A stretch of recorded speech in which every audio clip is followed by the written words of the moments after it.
Greetings, Inquisitors. Welcome to this holocron. Got another adventure in Grand Arena planned for today. Got some questions off the Discord that we're going to try to answer. A couple of them that I've prepared in advance because I think they're good questions and something worth talking about for people's education. Chat with the group here, see if they have any other things to add to those topics. Fun stuff. All right. While we're waiting for some more people to show up, I'm just going to play some arena matchups here. Show a little bit about how I do the Supreme Leader Kylo versus Supreme Leader Kylo matchup. And maybe if the chat has different advice or plays it differently or sees something that I miss, then yeah, let's talk about it. So for Kylo versus Kylo, you end up with the advantages on both teams, no crits, but there's mechanics by which you can get critical hits. And what I've found is you kind of have to play this matchup in a way where you're just trying to use the mechanics of your team to get critical hits first before your opponent.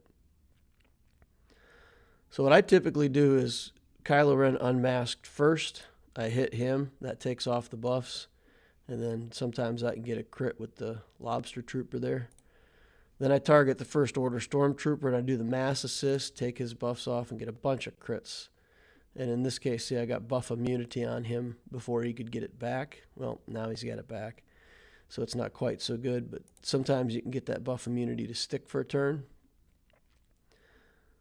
So we're not too worried about taking damage. This matchup usually, at least for me, comes down to Kylo versus Kylo in most cases. So we just want to make sure that we're building up more of this critical hit in our for our ultimate than he is. And I'm going to do the area effect here again. Do damage to everybody. Damage to everybody. And then let's keep him stunned or kill him. All right, and now we're just going to go into our ult. And he's going to go into his ult. Take his buffs off. And that doesn't do much good, but he's going to kill Hux anyway. So now we're going to do this to gain damage up. And we've got one more turn in our ult, and he doesn't. So then we can hit him like that, and then pretty much no matter what he does, we're going to be able to finish him off with the next hit. So for me, that's pretty much how it comes down to getting the ult built up ahead of the other Kylo, getting more turns of invulnerability, and then just being able to finish him out. So use your lightsabers. Some people don't seem to be able to figure out how to do that, so I have a public service announcement here for today. I've got a demo. This is how it works. It's a pretty simple mechanic. The lightsaber goes through the like button, destroying the like button. That's a tutorial. So get your lightsaber into the like button. Throw it if you need to. You know, you don't even have to get up and swing it. You can just chuck it at the like button. It's very good at demolishing like buttons. All right. So I have to thank Darth Vader on the Discord. He made the lightsaber graphic. So I think it's pretty clever. I figured I would use it today. All right. Have you relicked JKA yet? Not yet. Very close. Still working on it. I'm still like 12 pieces away.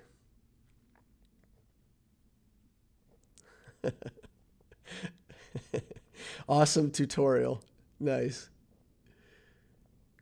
DZ Skindell. First time in the stream. Your videos have helped a lot. Cool, man. Thanks. I'm glad. I hope they keep helping. Farn says, doing better in GAC this time around.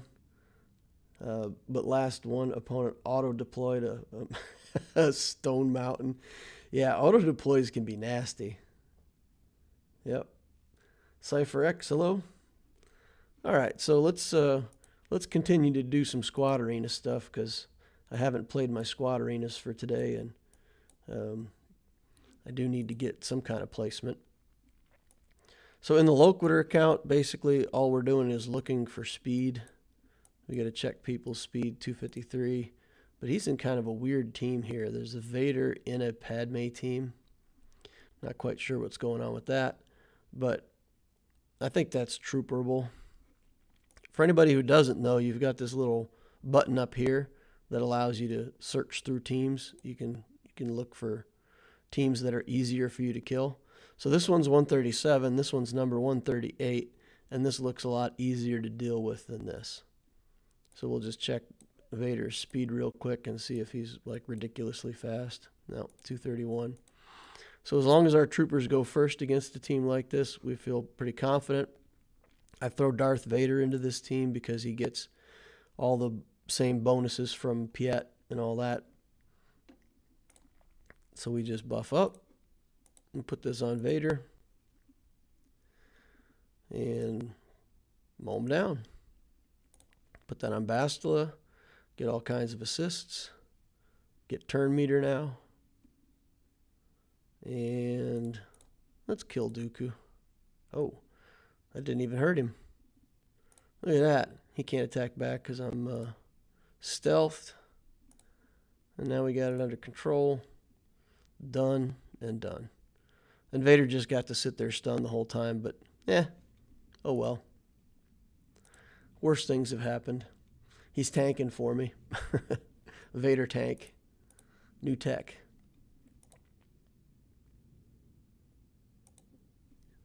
Wait, that wasn't what I wanted.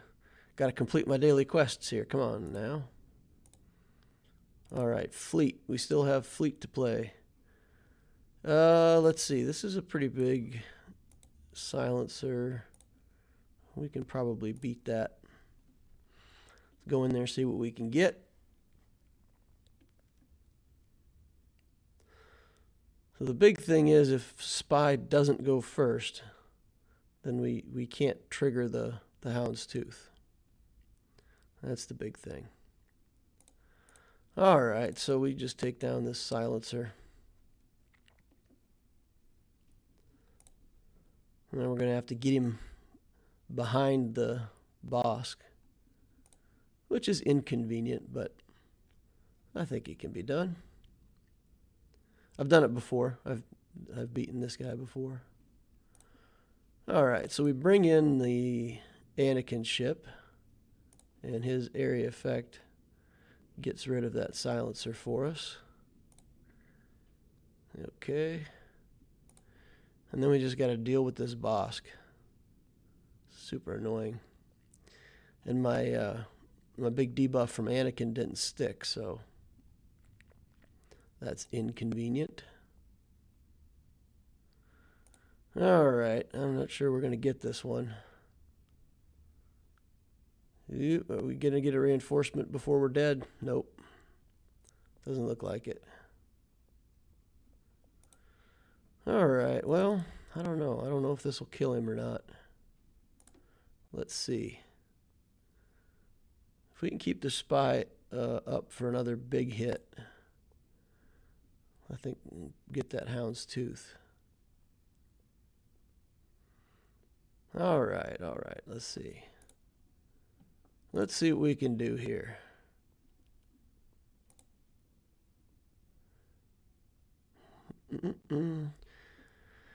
Okay, does this get him? Let's see. Yeah, that got him. Good. All right, now weather the storm. Come on, Bosk. You can do it. You can do it, Bosk. All right. I think we're actually going to bring in a reinforcement first before we do our ult. Just because we do not want to get caught behind doing the ult and then having him kill us. All right. Come on, Bosk. You can do it, man. All right, let's just get the taunt back up. We got to get this Slave 1 out of here before he does another ult. Okay, let's get the debuffs off of him. We do not want another seismic charge coming at us.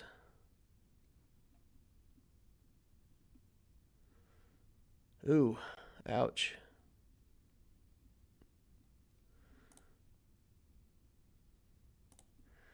All right, let's just keep working. Keep working, guys. Keep working.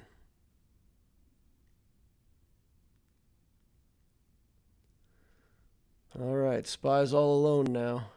He's got his work cut out for him. Let's see what we can do here. Come on, Spy. Hang with me. Not quite enough. All right.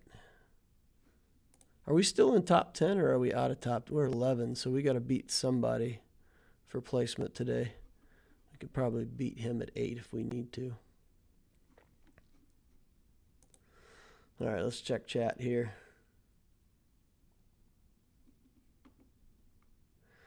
Sorry for the late response via Discord.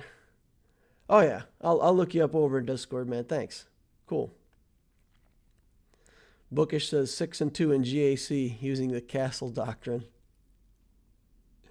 Using Piet with Vader. Nabokov is happy. Yeah. Nice. All right. Fleet battles at this level look like such a slog. Yeah. Well, I'm at the, let's say, the top of the fleet arena at relatively low level. I mean, we've already got somebody in here with the negotiator. We've also got a person with like a full relic rebel. This guy is crazy. This person's a crazy person. Look at this. Oh, this isn't even the guy. We've got 2 of these in the shard now. Holy cow. There's another guy that's relic like everything from Rogue One already. It's crazy. But we've got a few people at the top of the shard here who are, definitely dominating the top of the shard. So sometimes I can knock somebody out up in these top spots. I've gotten some 5th and 4th this week, but the top spots are out of the question for a little while still. That rebel fleet can beat negotiators when they pop up. So let's just go ahead and talk about that, because some people have asked me some questions about rebel fleets. And I did, in one of my earlier videos, recommend a rebel fleet as a way to go. And for anybody who's looked at my older stuff, when I started the Darth Loquitur account, my intent was actually to do the rebel fleet. I was going to just start Geos and, kind of do the dark side ships to get the unlock on the Zeta materials, and then I was going to switch over to the Home 1 fleet and start building Biggs Darklighter and, unlock CLS and Han, Chewie, and build the Rebel fleet. But I can't prioritize those characters. The issue that I'm having with it is just, I mean, like this guy's account. Look at this guy's account, right? So he's got a good team with CLS, Han, and Chewie. He's building another team with Jedi Knight Revan, Bindo, whatever, right? But look at this. He's at 2 million galactic power. And I feel like if you're at 2 million galactic power and you got a relic Biston and Scarif Pathfinder, like that could have been 2 other really good characters. That could have been instead your Bosk if you're really that focused on fleet. These characters that you have to put that much effort into, and where's his Akbar? See, this is a huge mistake right here. Huge, because if you're going to build a rebel fleet and you're going to contend for, top spot against negotiators, the speed of this capital ship is critical. So Akbar is another one that you have to, he doesn't even have level 15 mods on him. So leaving Akbar at a lower level, I think, is a big mistake. He's one of the ones that you have to relic if you want this fleet to take off. But that's a weird looking account, right? So if I owned this account and instead of doing all of this stuff for the Rebel fleet, if instead of that I had done Darth Revan, then you'd have Jedi Knight Revan, these characters would be your Darth Revan team, and you'd already have Malak unlocked. And to me, that seems like a so much better use of resources. And then you could still have a fleet with Geos, or you could still have a fleet with the Jedi. You know, he's got Jedi Knight Anakin, so you could have still been building a fleet with Bossk and JKA and Ahsoka and other characters. So it's not that you give up your whole fleet, but that's the problem that I'm having with recommending the Rebel fleet. I tried to work on the characters, and every time I go to work on those characters, I think, man, the resources are so much better used on just about anything that's not that. So, all right, here's the tutorial again. We got to go through the tutorial one more time for anybody who didn't get it before. This is how a lightsaber is used. You take the lightsaber, you pass it through the like button. It's very good at destroying like buttons, so that pretty much guaranteed that it's going to remove the like button. All right. Let's go over here. We've got the Armorer and Darth Malak on a team with Kylo Ren, so let's attack that. And again, this is just about getting crits, right? So we're going to try to get some crits over here. And then we're going to mass assist on Unmasked. See what we can get over here. All right, then we'll do the area effect. And then we'll come over here and target him and try to steal. Nope, he's not taunting anymore. Okay, so we'll do the area effect stuff again. And I'm building up my alt bar faster than he is, so I feel pretty good about that. All right, this should kill Kylo Ren unmasked. Okay. Now what do we do? That's looking ugly. Okay. So I think here we just got to go into the alt, because you never know what kind of shenanigans he's going to pull to kill me. So he's not going into the alt. Now we got to kill Malak. Inconvenient. It's an interesting setup here. All right, we'll do that to get the life back. Now he's going to have alt up. No, he's not. Interesting. Let's see if I got enough to kill him. Cool. That match was closer than I thought it was going to be. With the armor and the Malak in there, who weren't immune to critical hits right away. I thought that would be easy.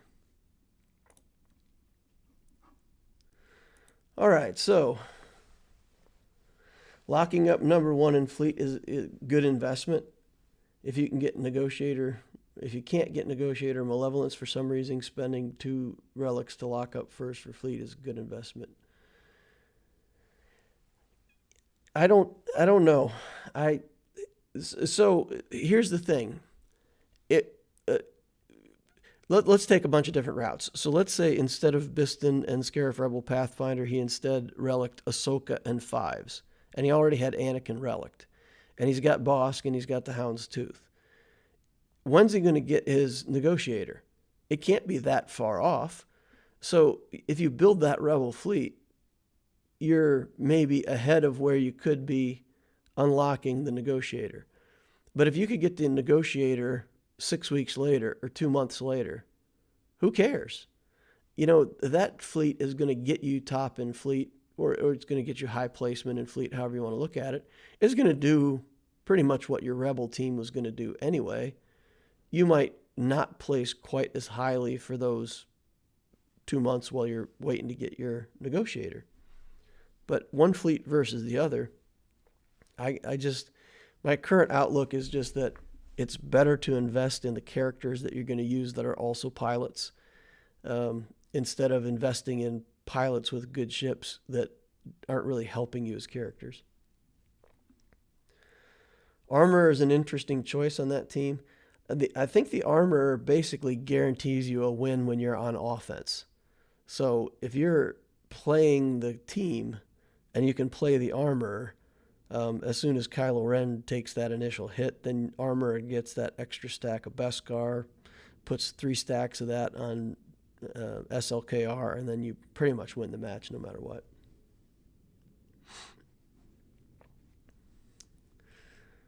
Okay, so let's move on to one of the questions. One of the questions that I want to answer is about Grand Arena. So we're going to go into that first. I think it's an interesting question. And I've actually prepared some stuff to help as guidance. And the question goes like this. Do you have a specific size that you see as working for Grand Arena? And specifically, the question asked, I'm working on my main teams for attack and defense, but once I've worked on these 2 really good teams, I'm finding that I don't have many resources to work on those fill teams that you talk about, and getting caught out short in Grand Arena without enough offense and defense teams to fill in. So to start that discussion, I put together a little graphic here, and it basically says, okay, your current galactic power. So if you're at 800,000 galactic power or 1.2 million or whatever your galactic power is, at the start of the Grand Arena, that sets your division. So it is important what division you're in, because it's likely that you're going to get paired up against people at similar galactic power. A lot of people wait for the Grand Arena to start, and as soon as it does, they pile in an extra 50 to 100,000 galactic power right away. They've been sitting on gear for 2 weeks until the GAC starts, and then they pump that into their account. And when people get matched up against that, they get frustrated. But that's not how you get matched up in Grand Arena. It's not by total galactic power. It's by the top X characters, and you get matched up against similar opponents.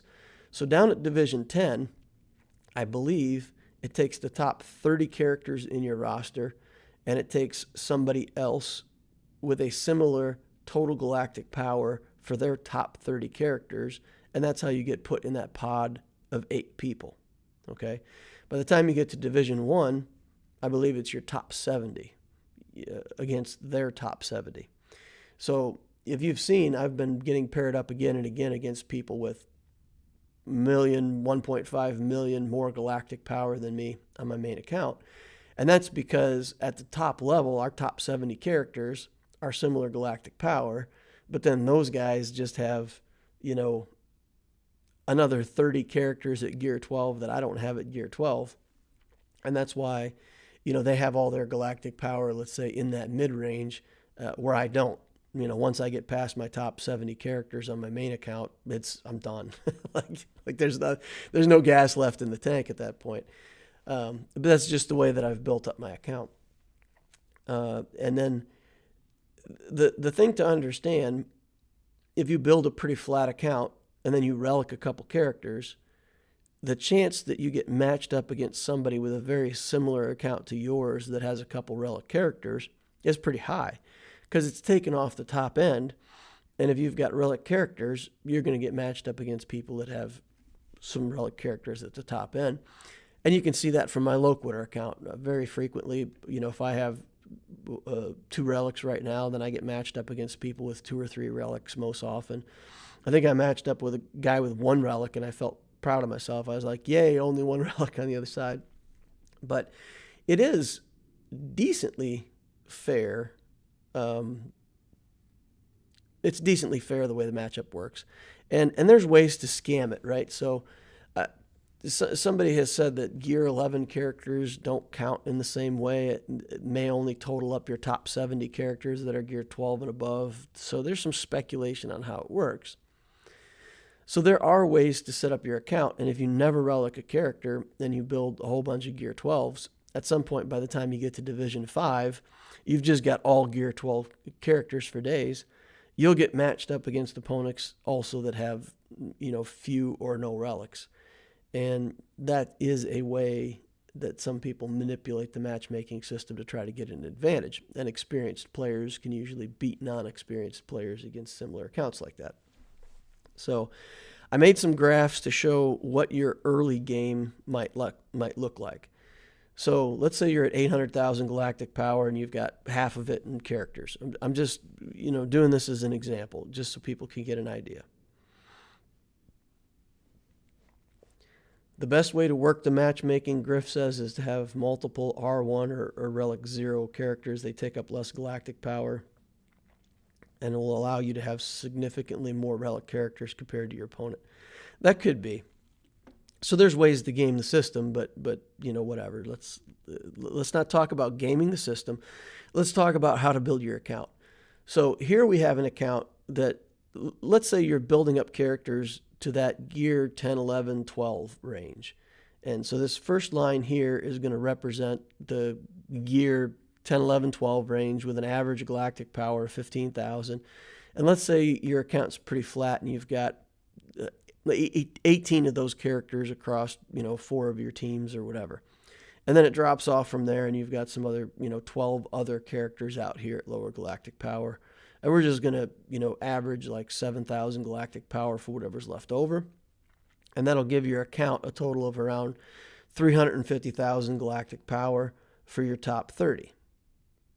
Now, let's say you wanted to relic some characters, and by relicking those characters, you take away resources from being able to build more of those gear 11, 12 characters.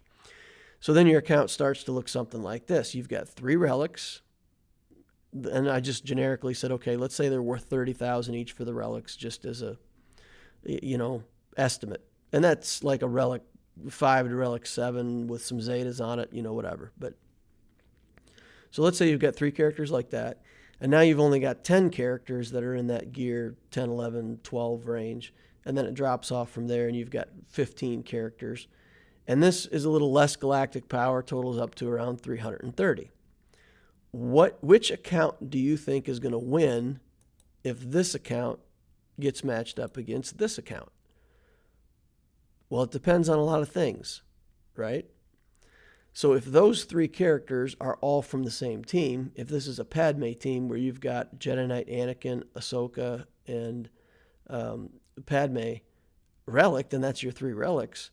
This is a less threatening account than this, because you've got one good team that's going to beat anything, but this guy has more meat in the middle, and he'll run you out of teams. You'll run out of teams trying to beat his gear 12 defenses.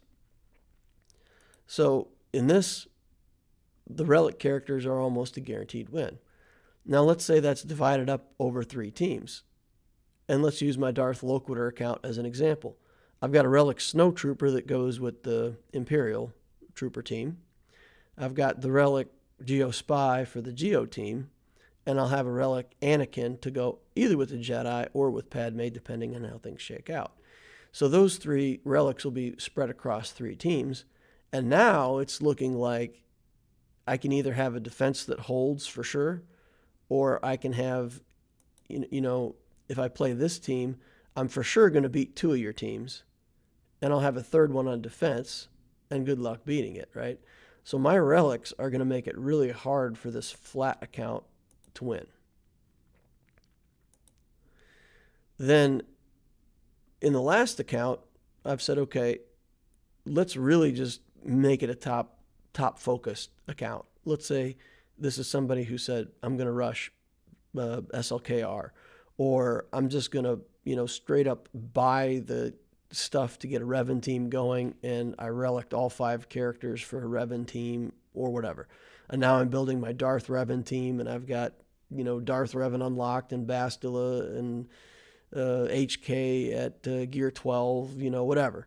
Well, then the rest of the account is just, I haven't focused on it at all yet. I'm just building up these characters. Now that's around 350,000. But if you face this team in Grand Arena, it becomes a lot less threatening. It's a lot less threatening than this, because this, with 3 relics divided up over other teams with good support, you've got functional teams. Here, if you've got 5 relics, likely they're all going to be in the same team. Or if you've relicked 5 characters across 5 teams and then have this bad of support, you're going to beat those with your Gear 11, Gear 12 characters. So there is some kind of happy medium where you've got some characters down here at the bottom that are supporting. You've got some characters in the middle that you're building up that are, let's say, strong enough to kill stuff on their own and also support your big guys. And then you've spread out your relics a little bit over multiple teams so that you have multiple threats in Grand Arena. I think that's what you're looking for. And do I have a number of things you should have? Well, I think when I was in Division 11, I had 1 relic right at the end of Division 11. I had the Snow Trooper relic. And then in Division 10, I've got 2. And then by the time I get in Division 9, I'll have 3 relics. So is that a good amount of relics to have? I don't know. It's working out pretty well for me. I mean, the account plays pretty comfortably. The problem is on my Loquitur account, if I fight against people who are rushing SLKR and I come up against those relic Kylo Ren unmasked, then I don't currently have something that's good at killing those.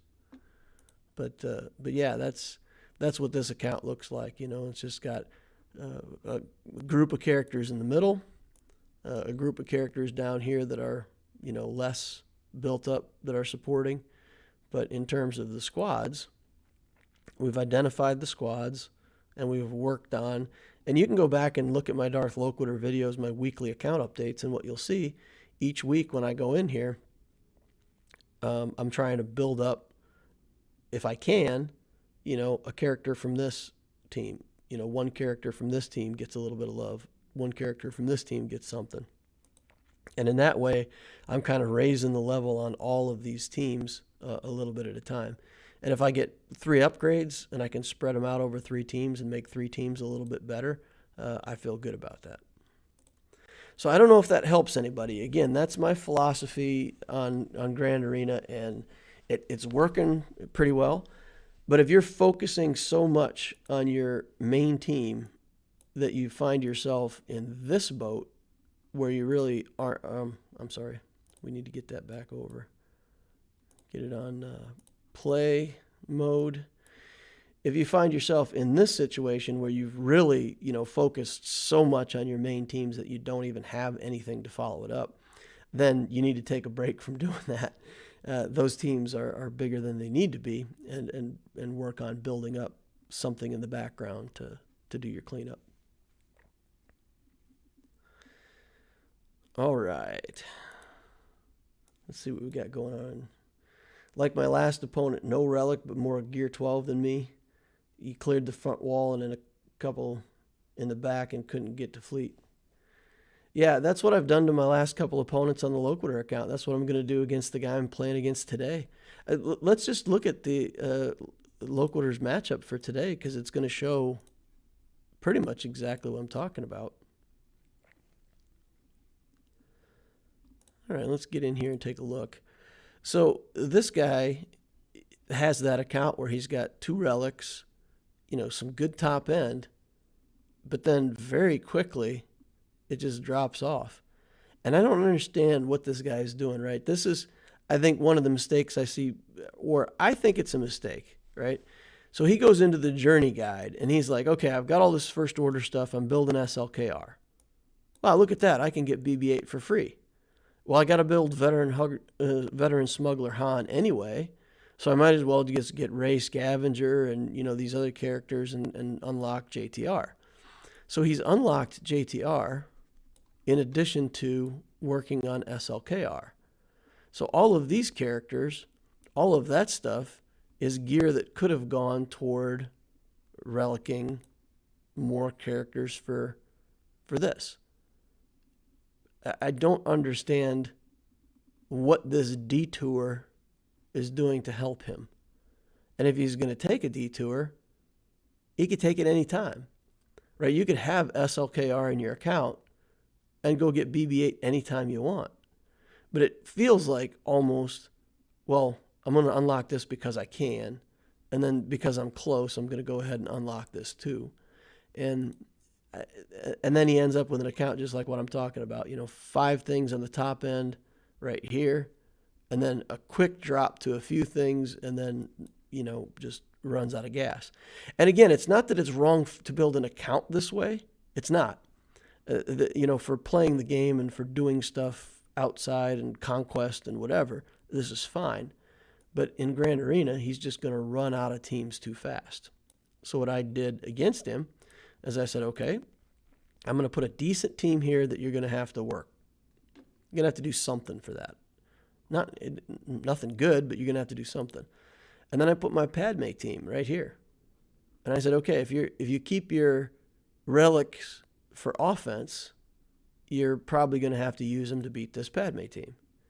And oh, by the way, you guys are going to think this is ridiculous, but I put Vader on defense to say, okay, you're out of teams. You're out, right? Because I know what you got in your account. If you put any of that on defense, I'm not worried.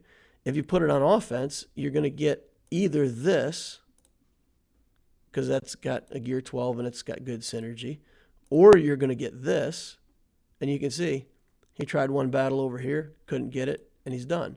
So if I can clear him if I can get a full clear, or if I can just clear 3 zones with higher banners, then we're in good shape.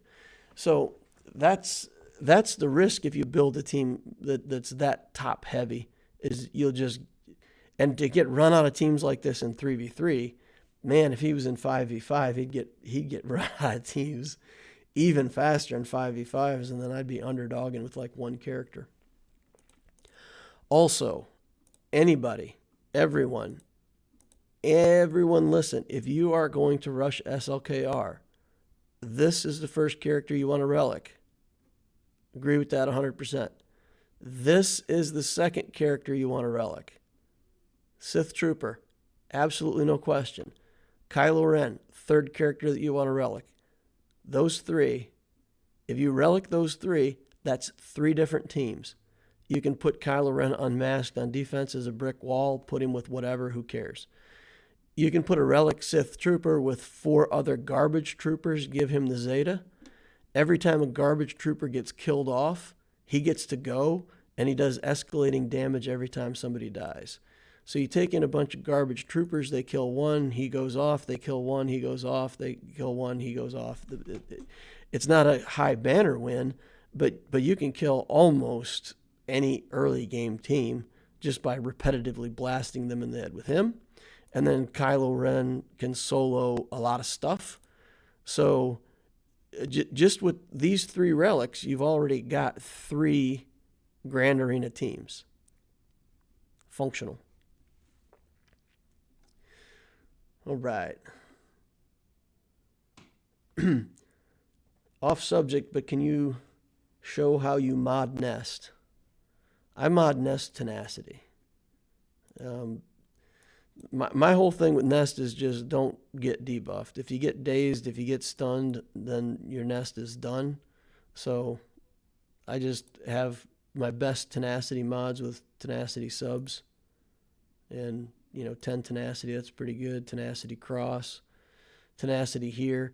And some of the other substats like this, I don't want a protection triangle. That's not what I want. But 10% tenacity, and I don't have anything else that's close to that. And it really makes a difference. Maybe I could swap. Yeah, see, I got a defense over here with no tenacity subs on it. So I don't really have a good tenacity triangle that I want to use there. So that's not ideal, but it's just about getting the most tenacity that I can on her. 174, that's pretty good. So you have to have 75% tenacity to have, any chance at all of landing a debuff. So that's how I mod my nest. There's other ways to do it, but if you're going to kill Geos with her, the tenacity doesn't matter because the soldier is going to put tenacity down on you anyway, and you pretty much don't care. So if you say, okay, nest is going to be my Geo killer, don't even bother with this tenacity build. Do something different entirely. You know, give her like a crit avoidance arrow, make her slow, and just, you know, offense here and crit damage here, and then just let her go. Because the Geos are going to debuff you anyway. It's irrelevant. It doesn't matter. So, and Mon Mothma too. I think if you're going to use her for killing teams like Mon Mothma, you can also skip the tenacity. I don't recall exactly. It depends on what characters Mon Mothma has on the team, but there's some teams that you can beat with Nest without tenacity mods. But if you're going to beat a team like Padme, for example, at the higher end, if you're going to beat, you know, some of the other things that you can do with Nest, it really requires her not to get debuffed. Okay.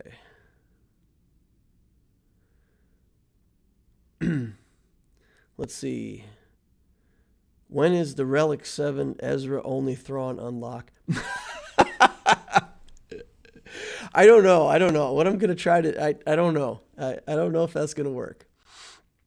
So maybe on my main account, I'll Relic Ezra and see how good he is in that Thrawn event. I don't want to commit too much on my Loquitur account. I was just kind of joking around that day when I said, yeah, I'm going to see if I can do it with a Relic Ezra and all level 1 Phoenix. I don't know if that'll work. I may be able to try it as a thought experiment, but that was mostly just kidding around with people, teasing them about Phoenix. Relic Palpatine or Thrawn first? Palpatine. Thrawn can be useful early game just for fracture. You know, just make him fast and put fracture on something, and the rest is irrelevant, you know. And meanwhile, a Relic Palpatine can be killing stuff. Palpatine is pretty fragile, so getting him up to Relic level helps. All right, let's take a look over here. Let's go ahead and figure out our Grand Arena on Loquitur. We've been talking enough, chatting about Grand Arena. Let's get in here and see what we would do. So I showed you my defense against this guy. Let me show you his fleet.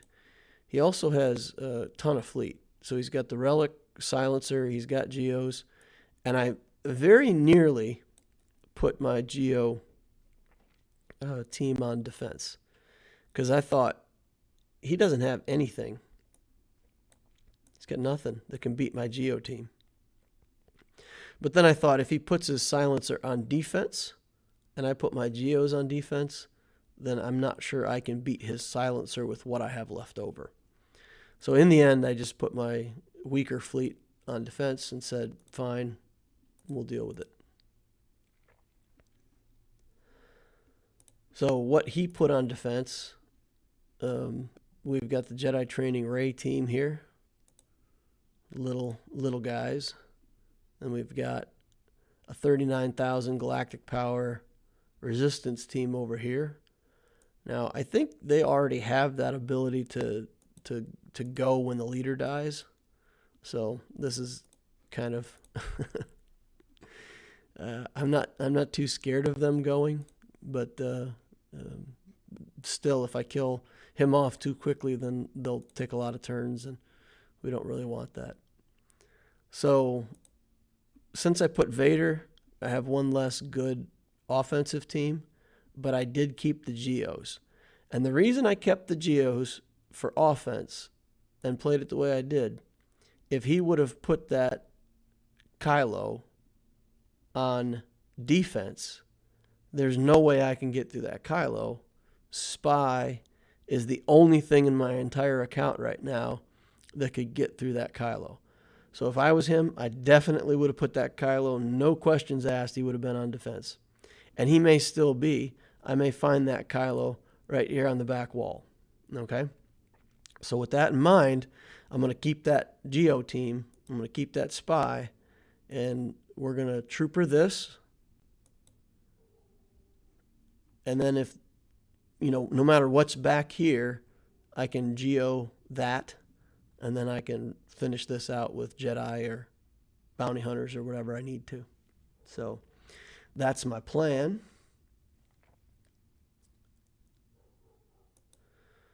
Okay. So if we go into here, I feel like if I use the full trooper team, that's just overkill.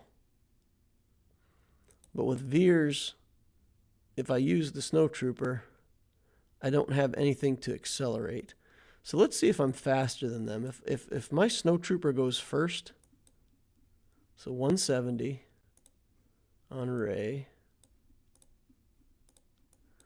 208.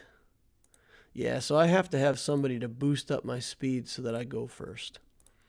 So I would rather play 3 characters and get full banners, no questions asked, than to play less characters and risk losing banners. So we're just going to do this.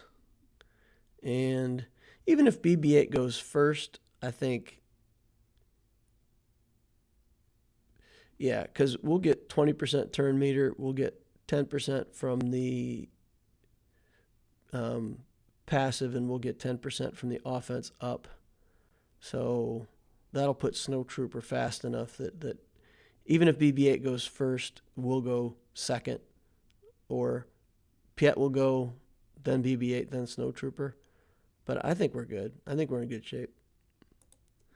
I think that looks good. All right, let's put this on to Veers. And let's mow them down.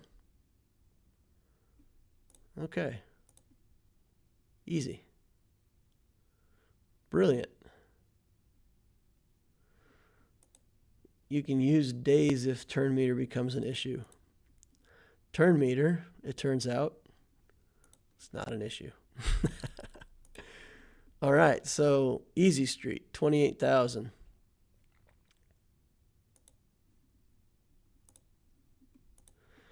All right. Man.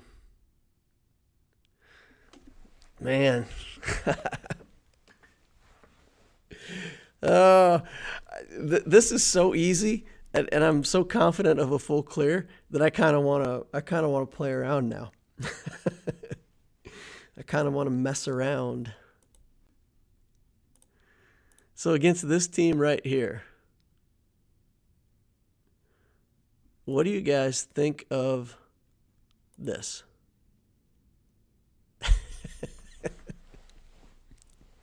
Just take the spy in there, hit him 3 times, close it out, be done with it.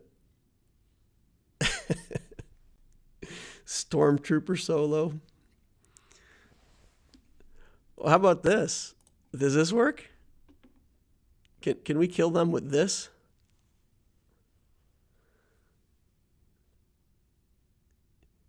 Because then the Brute can take the damage and Brute Alpha will be solo. I think you know what?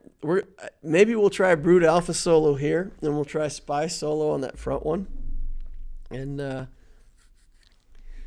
we'll have the Geo brothers clean them out front and back. Uh-oh, what happened? Whew. Yikes. All right, let's see if we can one-hit her. Oh, man, come on. All right, Cara Dune, die. Man, this Brute Alpha is lame. Look at him. He's hardly doing any damage. Look at him killing me. Oh, my goodness. This is brutal. This is so close. I'm worried. I'm worried, chat. No, I'm not. I'm not really worried. I'm just trying to make some kind of dramatic discussion while the game goes on. All right, so let's see. Well, let's heal up now. We can get full banners. 56. Just logged in. Is this your main or your new account? This is the new account. This is Loquitur account. Division 10 Grand Arena. And we've got fun stuff in store here. What do you think, boys? Spy solo? All right. Didn't your parents ever teach you that playing with your food isn't polite? Oh, man. Got to play with your food to get full banners, though. All right, so who's the most threatening? Chewbacca? See ya. Out of here. What? What was that? Too many stuns. Too many stuns, boys. All right, let's...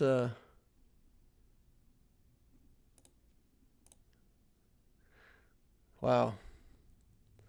That's way too many stuns. All right, get in there. Come on, spy.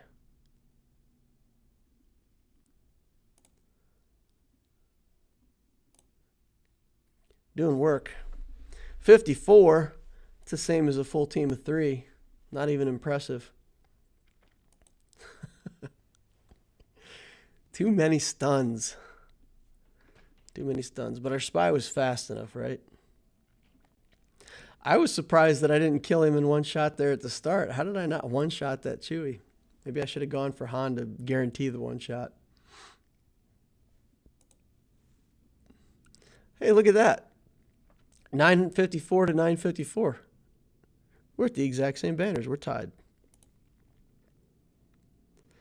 All right. 86,000 in fleet. That makes me confident. Do we need that? Yeah, because he may actually get more banners. It's only one additional banner if there's no reinforcement there, but he might get back 2 or 3 banners by healing people up, if it comes to that. A little too close for comfort. It was. It was really a lot of stuns. I forget how many stuns those guys have, but they stunned me for a lot of turns. So luckily we pulled it off. Confidence kills, right? Overconfidence kills. Level 1 spy solo fleet. No solo fleet. If it was Houndstooth solo, maybe. I'm not going to take any chances, though. Windu capital ship cheese.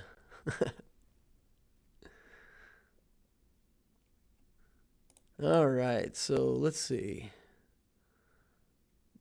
Bomber, First Order TIE Pilot, Consular. Bomber's probably got the most hit points out of all this, so we'll just kill him first. Do area effect on everybody. They got him down to health. That is not what we want. All right, they're going to get a reinforcement? I don't think so. Man. All right, well, good enough. 63. Win. Victory. And we get it. We just ran him out of teams. All right. Strategic victory. Not necessarily a gameplay or an account victory, just a strategic victory in how we placed our defenses and ran him out of teams.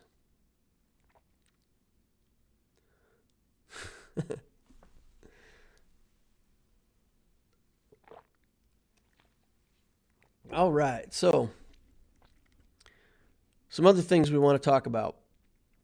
Somebody asked me about packs. What packs do you buy? And they said, basically, you know, if the Galactic Upgrade Kit seems like a good deal, and there's, you know, Arnold has his, you know, whale or fail thing on his stream where he talks about what bundles are good and which ones aren't. And do I have recommendations for what to buy for people who want to spend a little bit, either as a dolphin or minnow or whatever you want to call them? And I do have advice on that. So I want to show you the gear packs that I buy. So maybe suffice to say, if we go here and we look at Google Play, for anybody who doesn't know what Google Play is, do look it up on, you know, somewhere on the internet and try to figure out what it is that Google Play is and how to use it. If you have an iPhone, this is typically for Android. I don't think it works. I don't think there's an app to put it on your iPhone. But if not, load it on your computer at home, load it on a PC somewhere, load BlueStacks. Again, BlueStacks is easy to look up on the internet, figure it out, use it. So if you go in here and when you buy stuff, you buy it using, the in-game Google Play Store to make purchases in the game, you will end up building up these points. There's also ways to get extra points, multiple points, free points. Every week, you come in here and you get a free prize and they give you free points. And then once you've built those up, you can actually get that large galactic enhancement kit right here for 750 play points. So you basically have to spend, if you do it when you get triple points and quadruple points and stuff like that, once you've spent about $200 or $250, you'll get another bundle on top of that for free. So for anybody who plans to spend in the game, for sure, at a minimum, I would want to do this. There's also an app called Loot Cakes that you can set up on your email. And once you set up Loot Cakes, it'll go through the receipts for everything that you buy, and you'll get free money from Loot Cakes as well. And those credits can be used for other stuff, not necessarily in the game, but it's a way to make your spending in the game more of a benefit for you. So look that stuff up, Google Play Store and Loot Cakes, and make sure that you're taking advantage of what you are spending. Now, in terms of gear, everybody knows you need stun guns. What people, I think, don't always understand, you can buy a whole stun gun all at once. So if you go in here and you say, completed piece, I want the stun gun, you can buy it for 2541 crystals. But over here, there's these gear packs that are associated with all of the different journeys in the game. And a lot of journeys have a small pack and a large pack. Look at all these packs that contain a completed stun gun, right? So are these packs worth it? So let's look at one famous Wookiee here. If we look at this $89 pack, this is $90. Okay, if I want to buy crystals and I go to the shop here and I look at $100 worth of crystals, let's just call this 16,000 crystals that you get for $100. So we're going to spend a little bit less than $100. We're looking at $89 instead of $99. And you get 2 completed full stun guns. You get a completed Carbonti. You get 2 completed droid callers. You get all of this completed gear. $1,400 for this, $2,500 for this, $2,200 for this, $1,400 for these, $2,250, $2,250, $2,250, $2,250 times 2. So there's a total of 20 pieces of gear in here. And if you just do a thumb in the wind and you say, okay, 20 and each one is worth 2,000, that is 40,000 crystals worth of stuff. 40,000. $260 worth of crystals. And on top of that, you get another $30 worth of crystals, or let's call it 25 or whatever you want to call it down here. So this pack is in crystal value is $285 worth of value for 90. I don't ever see packs in the store that have virtually a 3-to-1 value. So if we look at this, that's the large galactic update kit. That's the same one that you can get for your Google Play points, right? And they call it a $15 value, and then they charge you $19 for it in the game. But if you come into these kinds of packs that they offer, And even if you watch Arnold's Whale or Fail, a lot of times he's saying, okay, it's, 1.5 times the crystal value, or, if you get really lucky on these rolls, you can get double the value. But there's already something in the game that gives you triple the value. So until you've bought out all of those gear packs, why wouldn't you buy those gear packs? If you're going to minnow, you say, well, $90 is a little too salty for me. I'm a minnow. I don't do $90 in a shot. Then you say, okay, well, let me look at these $25 ones, and let's take this one. This is a $30 one. Okay, completed stun gun, stun cuffs, a couple other good items that you're going to need for some character someday, and 1,000 here. 6 of them, and let's just use the same thing and say 2,000 times 6 is 12,000, plus this is 1,000. 13,000 crystals worth of stuff for $30.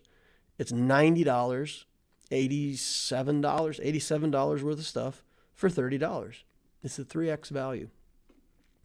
So if you're going to minnow and you say, okay, I could either just buy crystals and you'd get what, 28, 14, 40, 5,200. You get 5,200 crystals if you bought just crystals. Is that right? That doesn't sound right. You get 4,200. You get 4,200 crystals. Or you could come in here and get 13,000 crystals worth of value for the same $30. So, and again, you might need this piece and this piece for sure. You might need this somewhere. And these might be used on a different character sometime later in the future. But every single thing that's in this pack, you're going to use. You're going to use it. There's no doubt.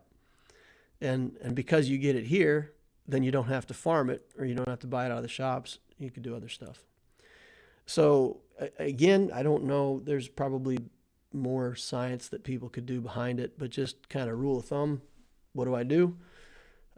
If I want to spend money in the game, accelerate my growth, I'm going to buy crystals for energy refreshes for the stuff that I want to do, or I'm going to buy those packs until they're gone. All right, let's see what we got going on. Oh, we got a super chat over here. Michael Morris says, is Nest worth the relic? How often do you really get a chance to solo?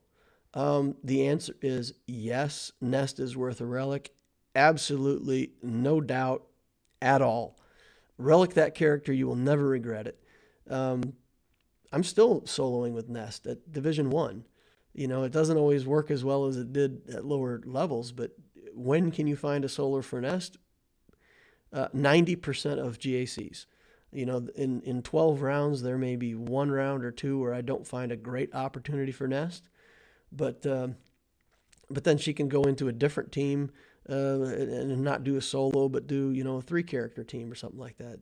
It's just a killer character. Just a killer character. Once you get up to about 5 million galactic power, I'm getting close to the point where I need to find a defensive team where I can put Nest on a sneaky defensive team and use her there sometimes.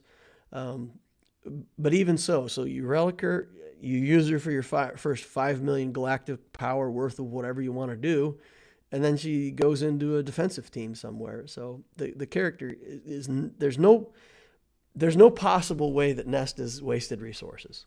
There's no way. She is always going to have some kind of use in your offense or defense. You're never going to regret it. So, and in Conquest, there's a lot of teams that she can solo in Conquest. And when you get those leader things that give your leaders more offense and hit points and speed and all that stuff, and the only character that you put in is Nest,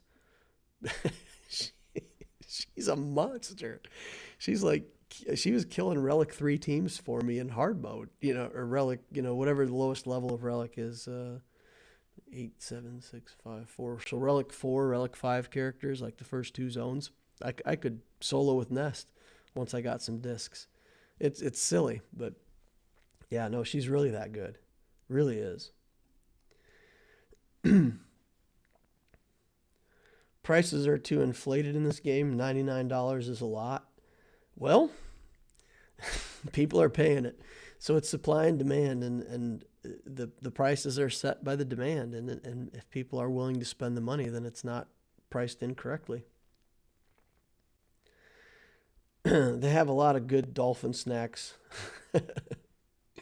There are good deals in the Journey Guide packs compared to buying gear from the shipments.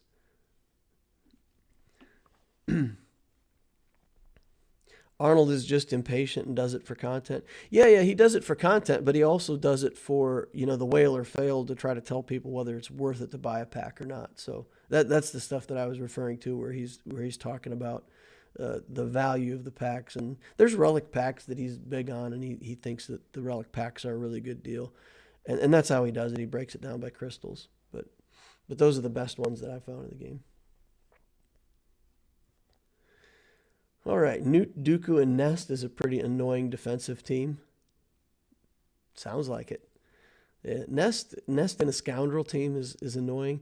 If you put her with Zalbar, it's just goofy because you got to try to hit Nest, and if you can't kill her in one shot, it triggers Zalbar, and then you're stuck behind his taunt. So there's some goofy things that you can do with Scoundrels where Nest is just ridiculous. Just tried the Nest Galactic Bounty event, and she tore up my bounty hunters. that Galactic, that particular one is difficult. That Galactic Bounty for Nest, that's a pretty tough. On my account here, I've only got 3 bounty hunters. I've got Bosk, Django, and Boba. I could only do Kira. That's all I could do. It's pretty lame, but it's the same prizes across the board. You get 50 crystals and 100k gold, no matter which tier you do. So you just got to be able to complete something. This game is so expensive, I don't even know where to spend money if I wanted to do it. Yeah, it doesn't have to be expensive. You could play free to play, or you can do like I'm doing on the Loquitur account. I just come in here once a month and I buy $20 worth of crystals, and I use that to help me do energy refreshes, and that's it. I'm not doing other things. I'm not buying other stuff, trying to accelerate my growth anymore beyond that. And it just means you have to be more patient. So time is the other currency. So this game either requires a lot of money or time. Kira is probably the next best character if you can't get Nest. Yeah, because all the other characters you can get pretty easily. And Kira is something that you might want to build someday. Even the Fulcrum comes out of the Fleet store. She's not that hard to get. You can get her down here 10 shards at a time now, so she's pretty easy to build. Okay, we had a question on Geos and how big do the Geos need to be to do the Wat Tambor event. And the answer is 16,500 galactic power needed to play. So you could see the Brood Alpha, as soon as you get the Zeta on him, the Zeta gives him a big bump, and he's at 20,000. So he qualifies to participate in that event. For the rest of the Geos, what you'll find is that at gear 11, if they put good mods on them, you can typically fill in some of these gear pieces. Like for this guy, if I came in and I did these 3 gear pieces on top of what I already got, I would probably get him to 16.5. And then you say, okay, well, this is a hard piece to build. I'm not going to build that. And this piece, maybe I don't have extra of, so I don't want to put that on. So if I could put on 3 more pieces and get him to 16.5 and qualify him for the event, do I want to do that? Maybe. But man, once I've got 4 pieces on a guy already and it's only like 1 or 2 pieces away from gear 12, why not just put him on gear 12? That'll allow you to 6-dot mods if you want to. It'll improve the ship a lot. So for me, I think the goal is gear 12 on your Geos. You might as well just gear 12 them. But if you're a min-maxer and you want to do that event with the absolute minimum on these characters, then you can, for sure, do it at gear 11, and each one needs 4 or 5 pieces to get over the 16.5 threshold. But that's it. I haven't seen anybody, say, oh, well, I can get the Brood Alpha to 16,000 already at gear 10, so I'm not. He's got to be at least gear 12 for sure. So you can gear 12 the Alpha so that he can't die, gear 11 and the other guys. But in my mind, just gear 12 your Geos, you're fine. That'll get you Wat Tambor. It's tough not having all of them at gear 12. If you have weak Geos, what'll happen is that about 1 out of 4 times, you won't get an ability block with one of the characters on the final round in the Wat mission. So there's usually 2 guys there that do area effects. As long as you can keep ability blocks on them, you could probably beat it with an even lower level Geo team. But you miss the ability blocks on one of those guys and they get their big area effect off, and you've got weak Geos, they'll kill your spy or they'll kill one of your Geos and you'll just be done.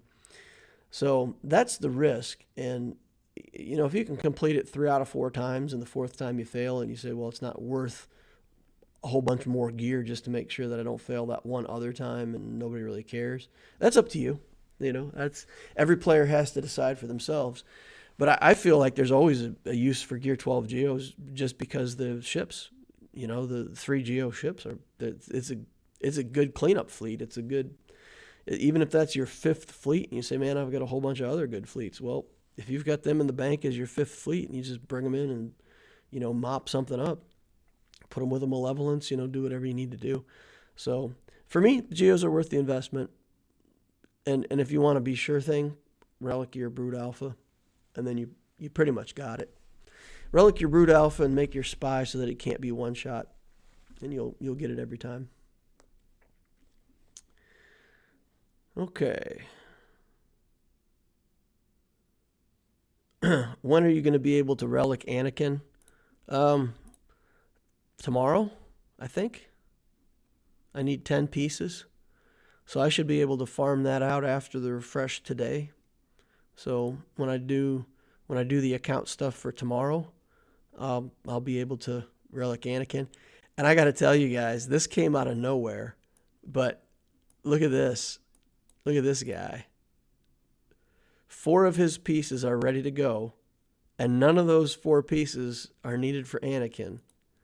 And this piece, I only need the stun gun part of it, and I only need the handle. Like I'm like 1 week out from relicking Vader right behind Anakin. So I think I'm going to go for that. I think I'm going to relic Anakin, and then I think I'm just going to go straight into relic Vader. And he's close. The game is just giving it to me. I'll probably have to use this if I take Anakin all the way to relic 7. I'll have to remake one of those. But yeah, I might get back-to-back relics.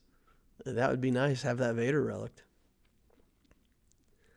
Get him with crystals. Now, see, it's very tempting, right? Because on Vader, for example, and this is where they're clever, right? They get you. So I could go in here and I could say, okay, I want to buy these, right? Like, can I buy them? And there's a pack right here where you can just get 50 of those, some crystals, the computers, and you could just boom, $25, finish out Vader, right? It's temptation. They get you. They put packs like in there for exactly that reason, where you go, I could probably swing $25. I could probably do that. All right, let's get our free energy here. What are you spending Cantina on, Gideon or relics? So it's a little bit of each. I mean, I've got some Gideon shards, but he's coming along real slowly because he's a single shard character. I've gone back to spending more in relics, especially if I could get Vader going. So I'll probably go back to farming signal data until I see what happens with Vader.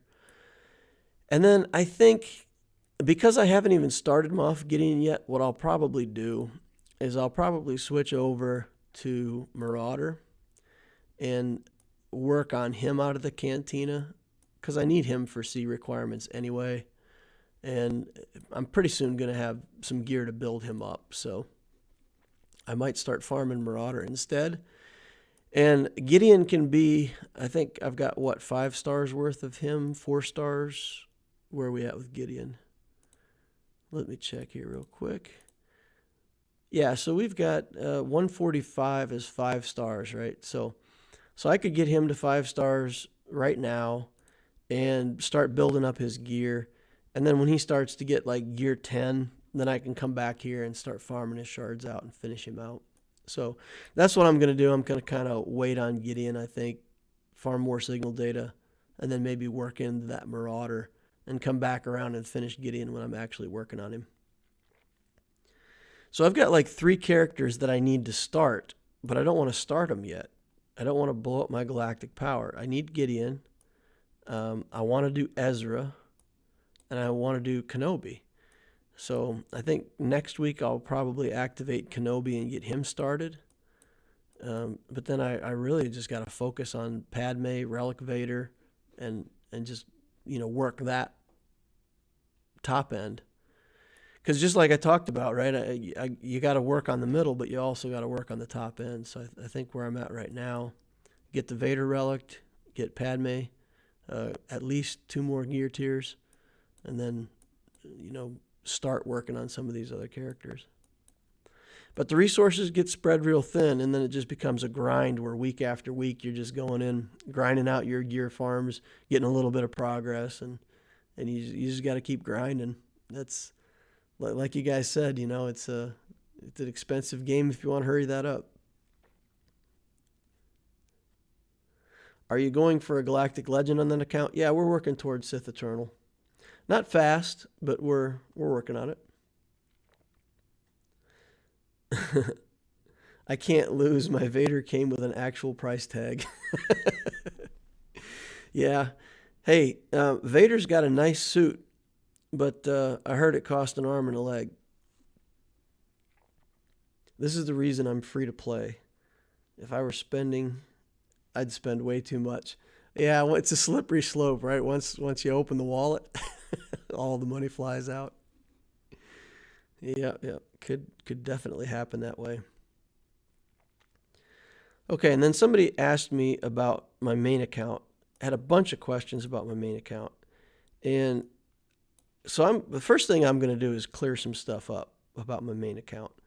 I guess somehow I gave the people the impression that I've been playing forever, and I haven't. This main account I've only had for about a year longer than my alt account.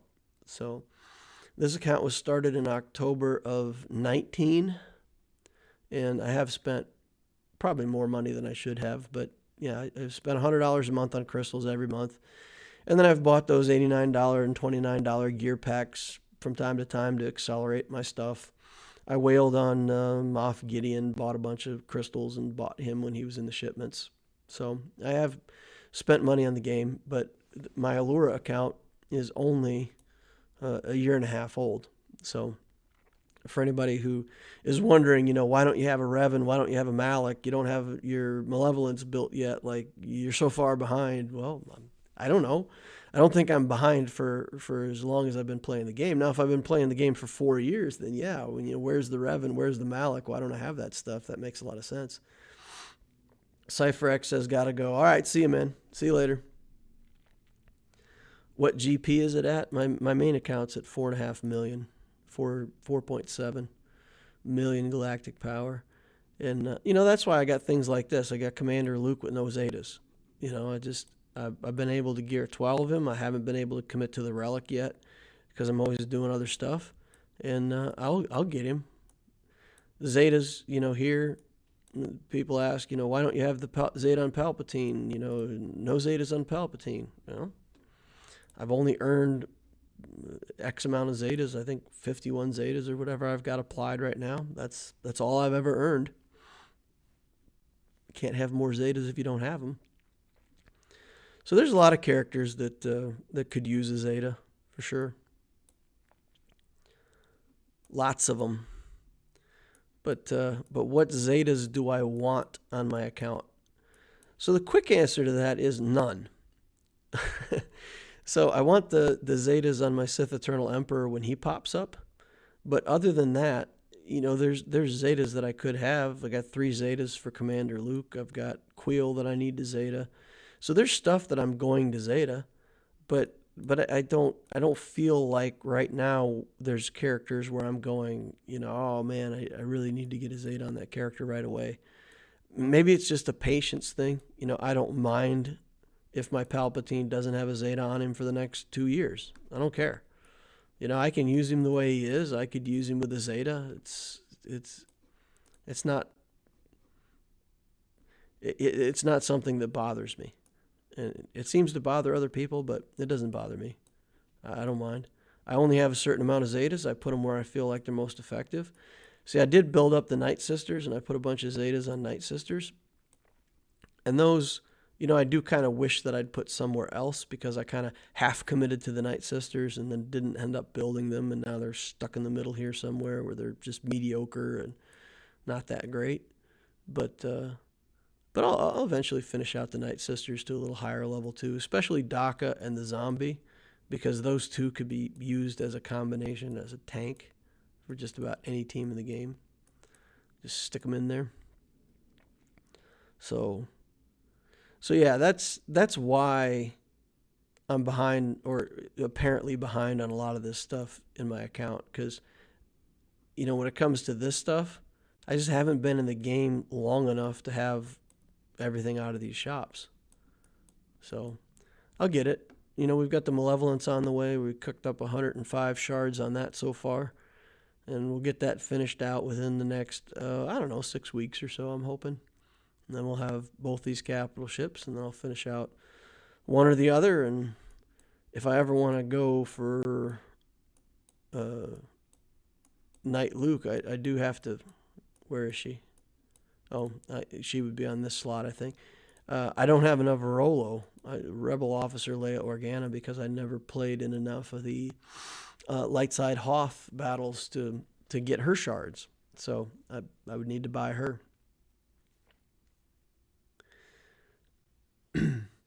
CLS only needs 2 Zetas to be worthwhile. He can work with no Zetas. He can work with 1, 2, 3. SLKR basic. Whatever. Again, it doesn't bother me. I don't want it.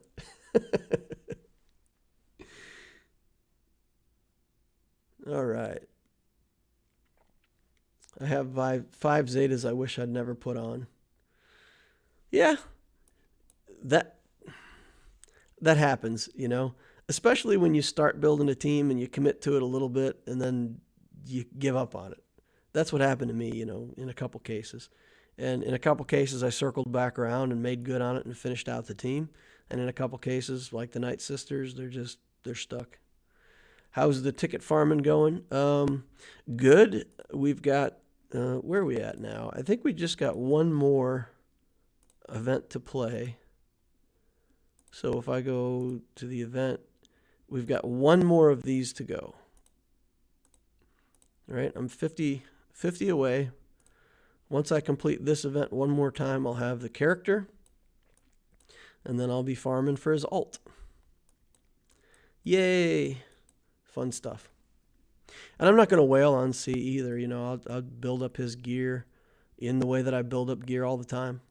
I'll gear him up. So it'll take me probably 3 weeks to relic him, I imagine. But we'll get there. We'll get him there. We'll relic him probably about the same time as we get his ult unlocked, if things go like they normally go.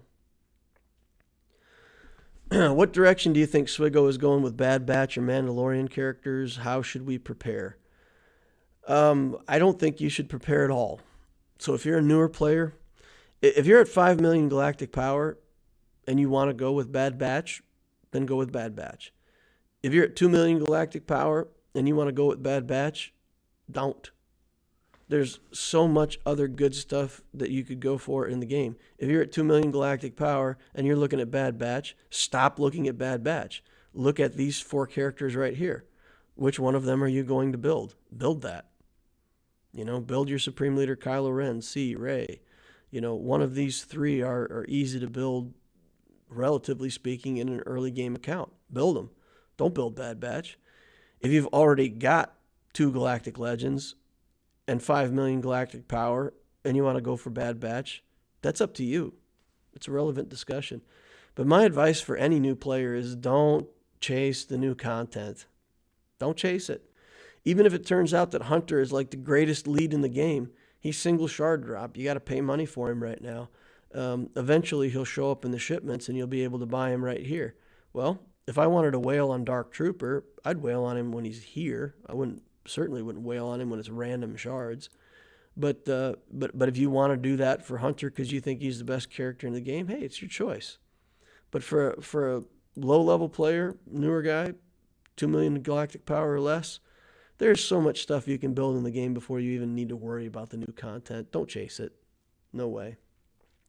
Which direction do I think they're going? I absolutely think they're going with Bad Batch, and then from there I think they'll go into other Disney projects that are up and running. I don't think we're going to get any more Mandalorian characters in the short term. I think when there's another season of Mandalorian, we can expect more characters, and I think from CG's point of view, they're going, it's a crappy faction, the players are unhappy, but there'll be more Mandalorians in the future, and it's fine. This faction will come into its own next year, right? And if I'm CG, I'm fine with that, right? Like, I don't care. It doesn't make me mad that people are unhappy right now. Just wait. The faction will get better.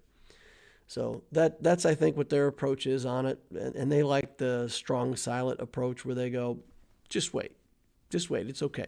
We don't need to fix this. Just wait. It'll come. It'll come. But yeah, I think we'll get probably 4 Bad Batch characters for sure. I would love to see them redo Echo as a Bad Batch, a new Echo character. And I would love it if they made the new Echo character both 501st as well as Bad Batch. Because there's a couple teams where you just wish that you had another 501st to put in somewhere, especially in 3v3s. That makes 3v3s viable because then you could make like a Rex team with 501st and a Skywalker team with the other 501st, and you could have 2 legit teams. So I wish they would do that, but I don't know if they will. So yeah, it's fun. It'll be interesting to see where it goes. But I wouldn't prepare for it. Again, if you're at 5 million galactic power, then prepare. Hoard your currency. Don't spend any of the shop currency on anything. Go into the shard shop. Farm the heck out of all the stuff that you normally do for the shard shop, right? Go in here and, work on these right here, these 4 things. Buy up a bunch of stuff and get ready to gear up new characters. If you're willing to pay for them. I'm not.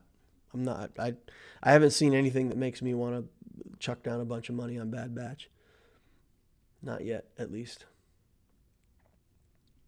When they become farmable, like as soon as the characters became farmable for Beskar Mando, I feel like it's in your best interest for an account. Again, I'm at 4.7 million galactic power, so I can go in and farm up the requirement characters. I have the Mandalorian anyway. I'm building the armor anyway, so there's a lot of these characters that I'm building.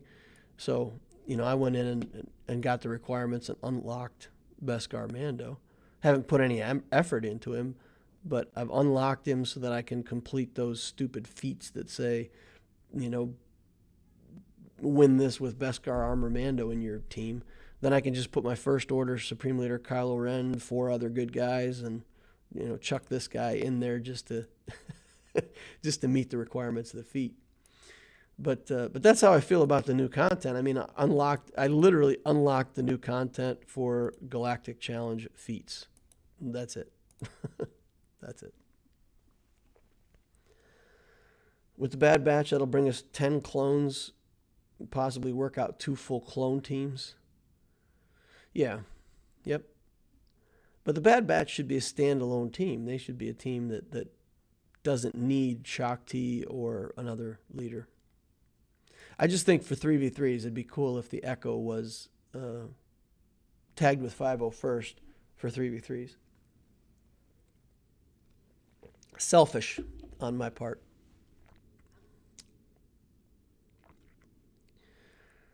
All right, so let's take a look at our Grand Arena on the main account.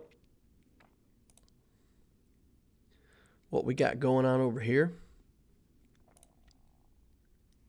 We got Biggie Boy. So if we go back and we look at the last one, you know, I predicted that he wasn't done playing, that he was going to come in, finish clearing me out. So he did indeed come in, finish clearing me out. So I took the loss on that. So against Biggie Boy, take a look at his stats. Again, we're fighting up by about 1 million galactic power. 3.5 in characters, lots in ships. And this is a guy who plays more casually on the Grand Arena stuff. Fleet 226. So if we look at fleet, he's got a lot of fleet stuff, but not a lot of, let's say, focus and synergy. He does have the Malevolence capital ship with Geos. He's got a 5-star negotiator with enough ships to make that dangerous. So he can put together a bunch of different fleets, but you know, there's just a bunch of stuff in the middle, and some of his relic characters don't have completed ships. 4-star Anakin. So I'm not too scared of his fleets and characters. He's got the Sith Eternal, both Revans, Malak, Vader, JTR, Traya, Relic 7 Traya, Grievous. So he's got plenty of gas in the tank as far as teams go, but a lot of offensive teams. So when I look at his roster, you've got Geos, but you've got a lot of offensive stuff in here. Maybe Grievous is good defensively. Jedi Training Rey can be good defensively. A lot of offense. So that's what I was thinking. He'd probably be, you know, bringing the heat on the offense side. So what I did for defense, we set up our SLKR on this corner like we normally do. And you can see we got 4 holds. He probably took his Sith Eternal in against this and lost with his Sith Eternal. And once that happens, you know, he tried some other teams to finish it out. And now he has a much deeper roster than I have. He's got 1 million more galactic power. So this is, you know, I've said before, guys, if you can put your arena team or a good enough defensive team, it doesn't matter. This guy can still have 2 million galactic power worth of Gear 12 characters. He's never getting past SLKR. So that's, if you have the big mid part of your account, you've got a bunch of characters in the middle, they can't get around a galactic legend. So he's stuck there. And my Rebel fleet held twice. So I got 2 holds with my Rebel fleet. Good stuff. Pretty happy with that. So he got a 1 zone cleared out a bunch of other stuff, but we're feeling pretty good about that. We got this JTR team over here. That might be a good opportunity for us to use some troopers. We've got Geos here. Might be a Traya. We got Ewoks here that we can beat up with just about anything we have. Bounty Hunters. And then over here we do have a Padme team, but it's not a highly developed Padme team. It's just, you know, the Relic 7 Anakin is scary. Night Sisters. Can't underestimate Night Sisters. Even these Gear 12 Night Sisters can be pretty scary. And this is the... Is this the one that goes under stealth? Yeah. You always want to have this character together with Zombie. Yeah, don't ever put this character out on this. If this was Zombie, I'd have to take something special in against this team. And then we've got Revan in here, Gear 12 Jedi team. So again, can't underestimate it, but not Relic at least. Now I can't remember. Did I put my Padme on defense? I don't know. So let's take a look at this Padme team. So I could potentially nest this with low potency. But because the other characters are so low level, what I'm afraid of is that I would, keep triggering Anakin off of like counterattacking Ahsoka and then triggering Anakin. So you almost can't do it against this team because there's no Kenobi to run into on the counterattacks while you're working on Anakin. So I think it would be dangerous to try to nest this just because you'd counterattack her, trigger him. He goes off. If he's got courage, he can probably just one-shot my nest. So I don't think we can nest that. Yeah, I have my Padme team, so I could probably just do the mirror match and make that happen. All right. Doesn't see directly counter SLKR. So in 3v3s, it's just stupid, right? So in 3v3s, C gets his ultimate built up by other people taking turns. And with only 3 characters instead of 5, it takes longer for him to get his ultimate up and going. It gives more time for Kylo to do the sweeps that increase his damage. So as the fight goes on, his damage ramps up quite fast. And if the C team kills off Hux fast, for example, then I've only got 2 characters, and it just takes so long for him to build up his ult charge that he can lose to Supreme Leader Kylo Ren when he shouldn't. And I'm guessing that that's what happened. He just couldn't get to his ult in time. I got to my ult and he couldn't. There may be scary stuff in the back row. That is precisely true. So we're going to want to work our way through this first, see what he's got in that back row before we attack into the front wall there in front of ships. So we do want to kind of minimize what we use here. Don't take a whole bunch of stuff we don't need to. This team I have to take seriously, right? I think I may have to do the mirror match here just because I don't want to drop that. But these teams, we've got some options what we can do. All right, so what can we take in against the sisters? I think we could take in just about anything. Just about anything. We do need to complete a feat with First Order Stormtroopers, though, right? Sorry for this, y'all. Let's go check feats. We got to gain advantage. We can do that. First Order Stormtroopers and their variants. Okay, so we do have to try to pick something to beat with Stormtroopers and their variants. So maybe it's this Night Sister team. They don't have a lot of resurrects here, right? They get healing with her. She's dangerous, but she's really not too dangerous. So what if we came in with, let's see what we've got for First Order. Phasma lead, bring in him to assist all over the place. Bring in him. Bring in him. So this should allow us 3 more kills with trooper variants. I think we do that.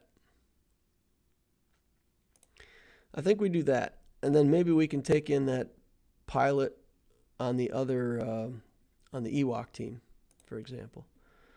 All right, let's hit Talia. Let's get this up so we get lots of assists. Oh man, he hits so hard. When you see him in a normal team that's not like Galactic Legend versus Galactic Legend, you forget how hard he hits. All right, let's do that so we don't kill, and do that so we do kill. All right, we didn't want to kill with Phasma because I don't think she counts as a remnant or First Order. Okay, so that was that. And we've got this Padme team, which I do not want to underestimate. And attacks out of turn don't do well. So we can just Padme the Padme. Can we do it like this? Can we just do that and expect to win? Underdog it? There's no underdog feat though, right? There's no benefit to underdogging. All right. Pretty weak defense, all things considered. Yeah, I think he either saved a lot for offense or we're going to have a mess on this back wall. One or the other. You'd go for Kenobi? All right, let's get the Kenobi in there. And let's just get protection up like that. And let's see if we can get that on. Okay, just a single hit. And then we're going to kick him in the head. Okay, we'll just keep working on it a little bit at a time. Let's see. Let's get Retribution up. Shoot him again. All right, now we've actually got to get our life back. So we'll do this, get a bunch of courage stacks. Let's dogpile Anakin. Get him. All right, good. Now we'll just kick Ahsoka out of here. Boot. Okay. Easy peasy. Not too scary. Get life back. Make sure we're topped off on all these characters. 52. Relic 7 Anakin is just terrifying. Like, he's not that hard to kill, but if he just goes off with the wrong series of attacks, he just leave you high and dry. Okay, what do we want to do here? Do we want to do our Mon Mothma team here? We could almost do the Mon Mothma. And just get in there and deal with him this way. He could probably mark 3PO and Chewie. Won't kill him very easily. I can remove the debuffs. Get a taunt up. It's not the best. I think he's actually got decent mechanics against it. What do we think of CLS against this team? We have to deal with Savior. But we could come in. Oh, he's got tenacity up at the start, right? He's got one turn. Tenacity up. Nest should work against Revan. Typically not. The problem is Jolie. Because Jolie can bring people back, and there's Savior that you have to get through. Revan can still sink debuffs on you pretty easily. So it's not the best. It's not the best. I think the Mon Mothma team probably works here, right? Because he's got Bindo and Old Ben, neither of which are that strong. So I don't feel like he's got enough damage to just one-shot or easily kill 3PO Chewie. So I think we're going to try this. We're going to try this. See if we can make it work. All right, let's go after him, get our extra guy. No debuffs. Yeah, see that? They get those, the mark and the buff immunity, even around however much tenacity I have. Okay, let's blind him. Okay. Working out fine so far. Let's just get in there and take out this Savior pretty soon here. All right, Savior is gone. Just keep working on Bindo. If I kill old Ben, Bindo will just bring him back, so there's not that much value in working through old Ben until Bindo's dead. Just gotta get him out of here. Alright. Now we're working on old Ben. Shouldn't be too much of a problem from here. Uh-oh. They got the 3PO and Chewie marked. Making me lose banners now. That's not fair. I don't like that. Oops. Should have done the defense. Alright, well let's try to heal. Nope. Too late. Too late. They're just Gear 7 and yours are Relic 7. Gear 12. Yep, that's true. But I want full banners. Yeah, I want to not take even protection damage. All right, let's find out what we got on the back wall here. Huh. More lack of relics. Isn't that interesting? Isn't that interesting? Got the other half of the Night Sister team down here. Lots of Gear 12 stuff, though. Okay, well, let's make our way up front. Where's this Brood Alpha? Here we go. Relic stuff here. Let's get this Triumvirate in here. Do it up. Revan on defense is weird. Yeah, it's not. Oh, there's no Brood Alpha here. What was I looking at, man? I messed up. Wow. Wow. Huh. Interesting. I guess you got to pay more attention when you start out the game. Haven't seen Jedi Knight Revan on defense since his meta. I put Jedi Knight Revan on defense last round of the GAC.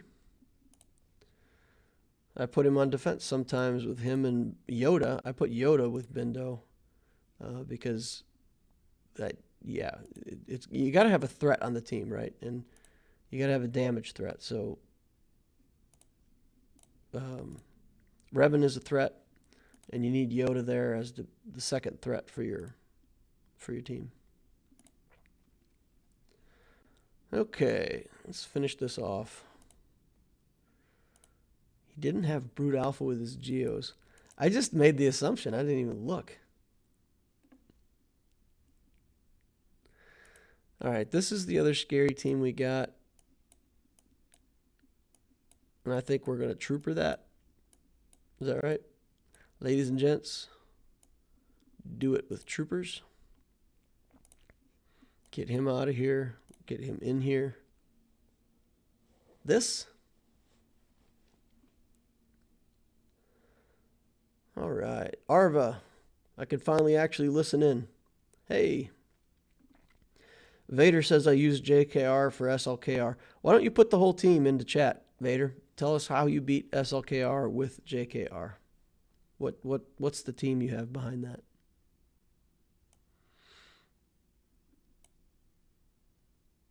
All right, let's get him in here. And then we're going to take turn meter away. I think we're actually going to kill 3PO first.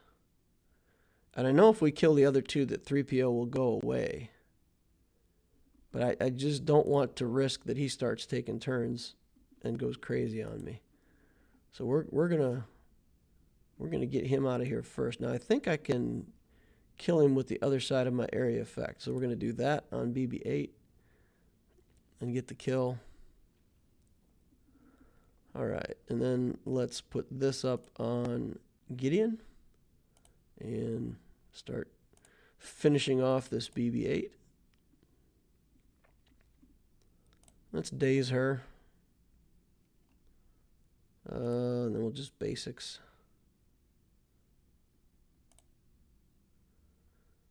Basics for days. All right, get that dodge out of here. Let's carve up her armor. Or not. All right, almost there, almost there. Get her again. Should be 54. Yep. Good. Vader says JKR, Jedi Knight Luke, Gas, Old Ben, and Hermit Yoda. In 3v3s, Jedi Knight Revan, Jedi Knight Luke, and Anakin Skywalker. General Anakin. In this 3v3s, used Gas against 5's Chewie. Gas, 5's, and Chewie. Okay. Yep. Cool. Gas 5's Chewie is an interesting team. All right. And I assume you make 5's. You make 5's bigger than Gas, or do you allow Gas to have... You want Gas to have the guard, right? I don't want to get to the point where I have to fight Galactic Legend. They're so annoying. Build a Galactic Legend. Save your Galactic Legend for offense and just beat theirs with yours, and the rest of the matchup is exactly what you had before a Galactic Legend. So that's one way you can look at it. All right, let's figure out what to do with First Order here. How do we close out this thing? So officer doesn't count, I don't think. But we can use him. We can use him to trigger an extra turn on the trooper.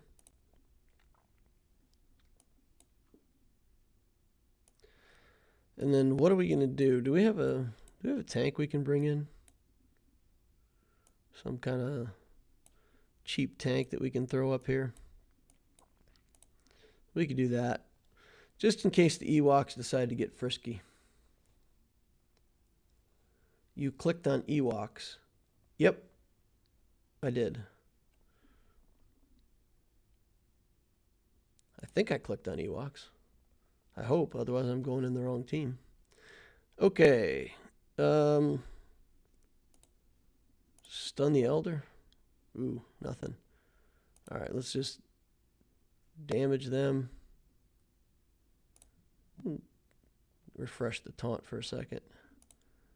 Let's put that over on him. We'll call the First Order. Oh, come on, man. You weren't supposed to get the kill. Troopers got to get the kill.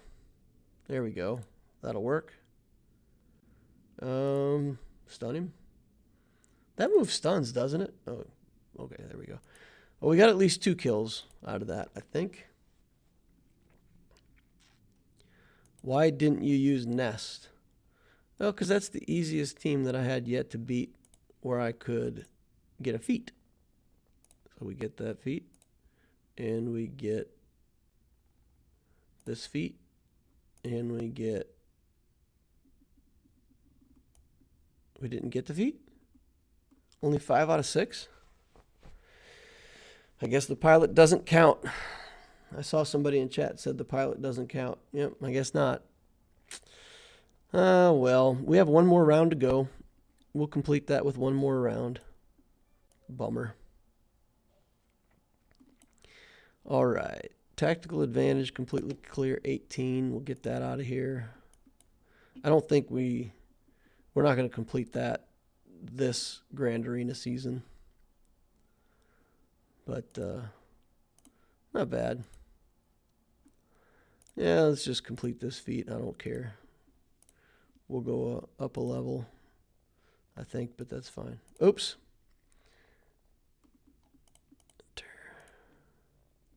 Get on in there.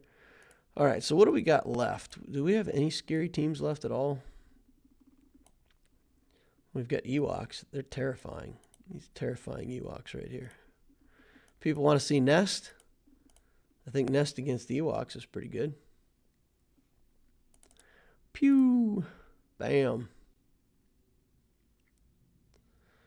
All right. Come on, Murder Bears. You can do it. You can do it, Murder Bears. You can, no, you can't. All right, you got this low, no, low grade doesn't have it. Got nothing. Okay, Night Sisters, Jedi, Mon Mothma. Let's see. These Night Sisters, you can never underestimate Night Sisters, right? We've got a bounty hunter squad up front that was actually like something. Yeah, you never want to underestimate bounty hunters. So what's the best thing to use against these bounty hunters? Should we go with the clones? Just do a clone team real quick, get through them. And if I can't get through the Bosk, Fives or Rex will get his aerial advantage. What's the best mod set for Darth Revan? Speed. Speed, speed, more speed. And if you want a good offset, there's, you know, I mean, you could do potency, you could do crit chance. There's stuff that you could do for the offset. But, you know, if you go with speed mods and maybe you don't, so what happens to me is sometimes my best speed mods are like a random offense mod from somewhere, and then I end up with like a speed set and one offense mod and what crit damage mod from somewhere, and it kind of builds up a weird mod set. But speed is it. Speed is the primary. That's what you want more than anything. All right, let's see if we get Bosk. Not quite. We didn't get him. All right, he got protection back. We do not like Bosk having protection back. Getting there, though. This will take out him for the first time. This will take him for the second time. And then that'll take out Dengar. All right, easy stuff. Aurodium. With 4 matchups left to go, plus hopefully a victory on this one. Let's take a look at fleets. What did he put on fleets? We do have kind of a mediocre negotiator, and we've got a decent rebel team, but no Millennium Falcon. Okay, this is weird. Is this Biggs? Wedge? We're starting out with Wedge, Cassian. What is this? You start... It's almost like he put the fleet into the reinforcements and put the reinforcements into the fleet. These are all reinforcement ships. I don't know. I got nothing. This guy just doesn't understand fleets, huh? That's Arva's opinion. Negotiator without a tank and a rebel fleet. Yeah. Yep. Not a good setup. All right. Let's see. Darth Crate says, I requested on the Discord a while back for an account review, wondering if there's a list. There's absolutely a list. I don't know exactly what number you are on it. I'm not going to look that up during the stream, but yeah, once you get to the top, we'll give your account a review. If you did it through the application that we have on Discord, you can also apply for just a review by the Dark Council. That usually gets done faster than the reviews that you want from me. So we've got just overkill. We've got good teams left, and I feel like I want to use my good teams. So let's see. Who's the most threatening out of all this? We'll use Bounty Hunters against Night Sisters just because they provide a permanent solution to the whole resurrection thing. All right. Get that up. Duck under stealth. Shooter. Bang. 86,000. We like. Let's see if we can stun Mother Talzin. No stuns for us. Now we got the plague. We got the plague. We really got the plague. Can't get rid of the plague. It's plaguing me. All right, duck under. Holy cow. How'd these Night Sisters get so good? All right. I think we're on a final death for Talzin, right? She'll stay dead. Let's get Daka out of here. But is Daka even the threat? I mean, I guess we got to get Talzin out of here.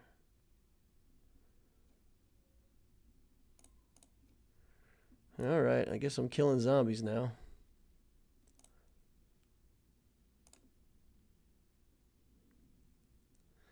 Killing zombies. All right, that gets me Daka.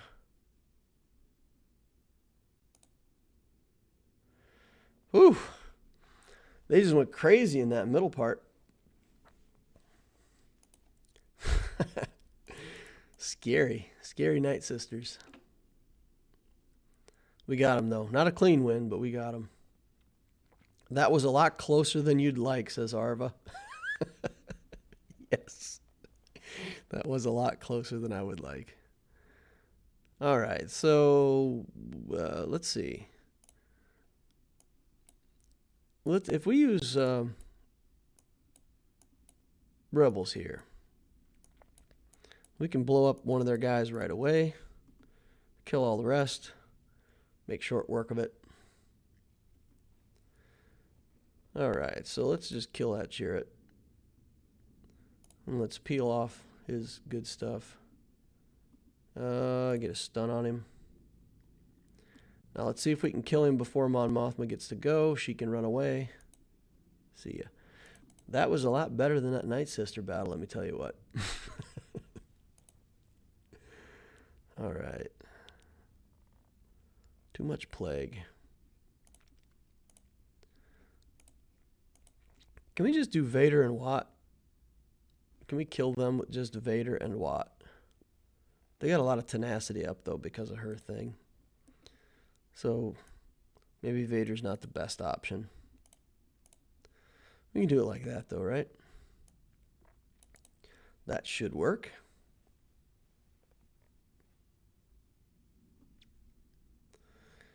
Okay. Let's take her out first. Tap. Give some buffs around.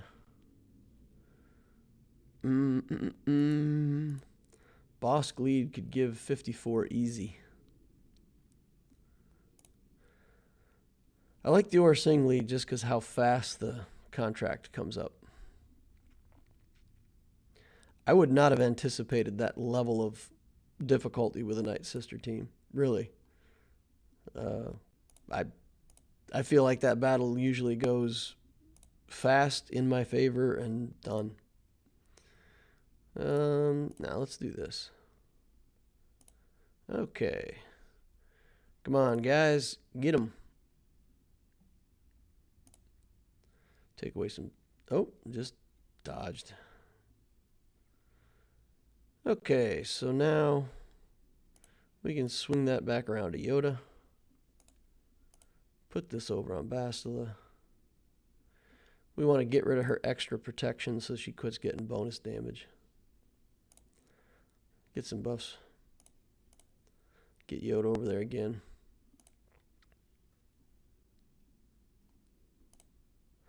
This team has quite a bit of damage, but man, doesn't look like it, does it? There we go. That finally looked like doing something. All right, here we go. Let's get back around to Yoda. Tap, buffs.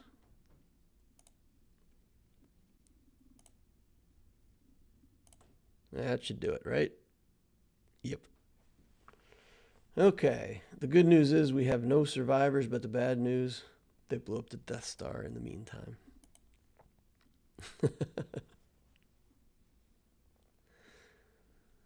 All right, is that it? I need more teams. I need more stuff. I guess we got fleets. Technically, we still have more stuff. All right. bow to the First Order. Let's see. We'll take in extra reinforcements. I don't want to underestimate this guy because his fleet looks weak, and then like 4 tanks come in unreinforced, and don't want it. I just want to finish it out clean. All right, let's put the missile on Anakin. Give him 1 shot to stun him. Then we're going to go over here on Ahsoka, and we're going to put her in the box. In a pine box, 6 feet underground. Okay, it turns out this was just as easy as we were thinking it was going to be. Just as easy. You know what would make sense? CG finishing off the First Order fleet, the Separatist fleet, and the Resistance fleet. The Resistance fleet has a chance to become interesting. There's a chance. So if we look at the Resistance fleet, you need tanks, you need stall tactics to get Raddus to the maneuver. A Razor Crest may make bounty hunters under the Raddus viable, because they'll just stall, live, not die, stall, wait around, heal up, get protection back, stall, and that's what you need to do for Raddus. So I'm kind of intrigued to see if the Razor Crest actually solves anything for the Resistance fleet. No guarantees that it will, but it could potentially be good. Put this little TIE fighter in there. And then we need tank things and other things that act like tanks. And then that. Okay. There's nothing more satisfying than putting a bunch of rebels on fire. So that's what we're going to do right here. We're going to get on in here, and we're going to make these rebels burn. Let's do that. And we'll do this to get target lock on somebody else. Make sure that we don't lose taunt. Attack them all with the area effect.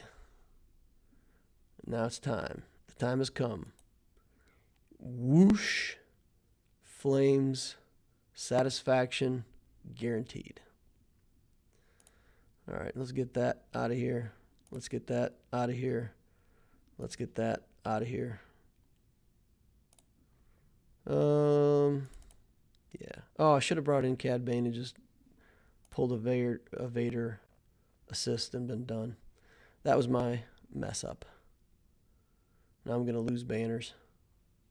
It doesn't matter. I mean, I've won the matchup, but you still don't want to throw away banners for free. All right. Let's get that out of here. Power up. Finish him off, lads. Come on now. Rebel down.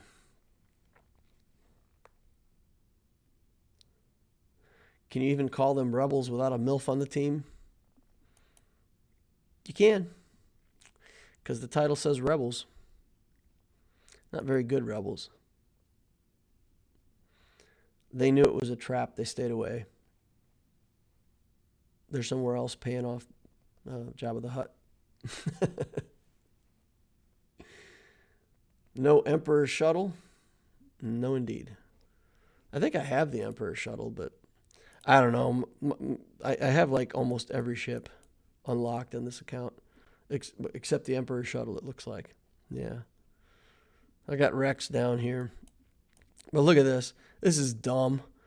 I liked ships, so when I first started playing, I just went crazy and like unlocked all these ships, and I got everything. I got all the ships. It's just dumb how much ship I've got. Don't do this. If you're a newer player, this whole like unlocking ships and having them at 4 stars with characters, look at this. This is just 25,000 galactic power sitting around. It's useless, doing nothing. Absolutely useless. So, yeah, all these ships that I thought I wanted ended up with a ton of stuff. But yeah, apparently the Emperor shuttle isn't even unlocked yet. Haven't even sniffed at it. Emperor shuttle is really good. Yeah, the problem is I've got so much stinking fleet right now. I don't want to build any more fleet. All right. Well, that pretty much closes out the Galactic or the Division 1 Grand Arena for me for today. I think we've answered most of the questions that I had from the Discord and from chat. Vader says, more. All right, well, we did a preview before of something that was coming, so I'll do another preview now of something that's coming. So I'm working on a couple videos in the background. One of them is about guilds, and it's just the concept of what is it that a guild leader really wants out of a person in the guild? Like from their point of view, guild leaders, guild officers, what do they want? Tickets, participation, don't load turn meter in territory wars, things like that. So we'll be coming out with one of those videos and just kind of helping people understand how to be a better guild member. So that I think will be a relatively short video, but maybe useful for some people. Then we're having the great account debate. The Dark Council and myself are trying to figure out what really are the best paths. So I made a non-hyperdrive and also a hyperdrive starter guide, what I think is the right way to build a few teams, stabilize the account, get going with some options on where to go from there. And some experience that I've had from playing the Loquitur account, especially like the Rebel fleet. I recommended the Mon Mothma team and building the Rebel fleet early. And the more I play the Darth Loquitur account, I've got that team ready to go, and I'm just never motivated to get it started because I've already got the Geo fleet that's good on their own, the Geo ships with Executrix. They're fine. And if I build a second fleet, I want it to be the Negotiator Jedi because I'm going to build them anyway for the Padme team. So I'm stuck in this thing where I only really want 2 fleets. I've got Geos for the dark side fleet. I'm going to build a Negotiator for the light side fleet. And the Rebels just don't fit. So I kind of want to go back and revise that strategy guide to something that I think works better with the current meta. And the Dark Council has some opinions and impressions on what they think.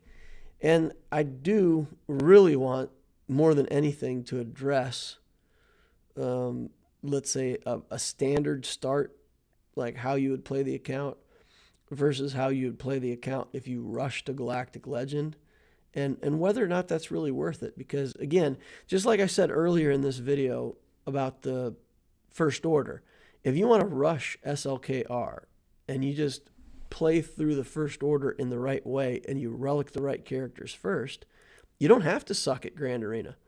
It can be just fine. You can do good in other game modes and do well in Grand Arena while you're rushing SLKR. It doesn't prevent you from doing that stuff.